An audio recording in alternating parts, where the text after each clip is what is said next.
So what is up sa inyo mga boss? So we are back again with another video. So this is the part 4 of our build sa ating Tring C200. So for today guys ay i-build ulit natin. So ang gagawin natin ngayon ay puputulan na natin yung kanyang fork, and then ite-test fit na natin siya, and then titingnan natin kung gaano kaganda yung tindig niya. So may mga binili din tayo ng mga bagong pyesa. So pakita ko sa inyo mamaya mga boss. So tara, labas na natin yung ating bagong project. So tara, let's go. Yun, baklas siya. Labas na natin. Let's go.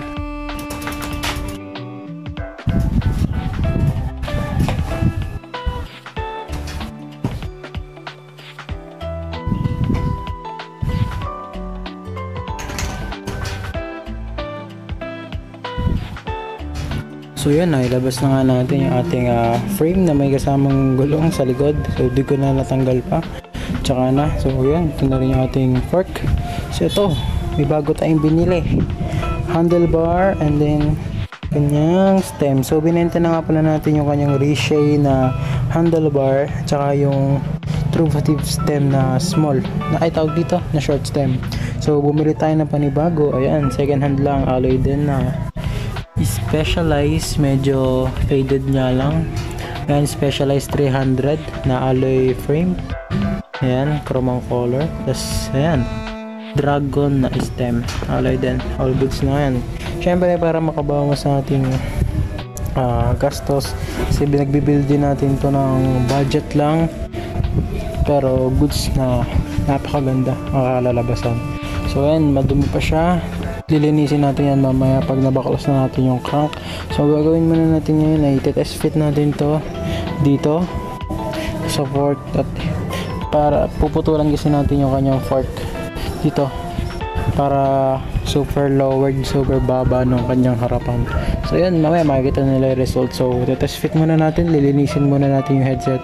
So yun, test fit na natin siya. So let's go, linisin na natin yung headset.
So yun na mga boss, nalinis na natin yung mga frame natin, pati yung ating fork. So ngayon naman ay ito, yung headset na linis natin, kakabit na natin siya dito sa ating fork at dito sa ating frame para masukat na natin kung gaano natin kahaba siya puputulin. So let's go!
So yun mga boss, nasukat na natin sa hanggang dito ang ating putol.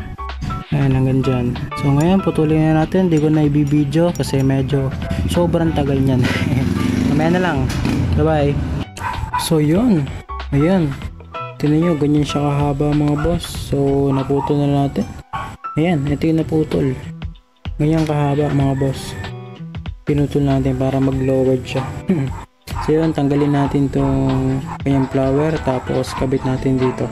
Tapos kabit na natin yung kanyang handlebar. So yun, let's go. Ayun, successful naman, napasok na natin siya dito. So ngayon, kabit na natin siya sa ating frame. Let's go.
So yun, nakabit na natin mga boss. Oh, tignan nyo naman, sagad kung sagad.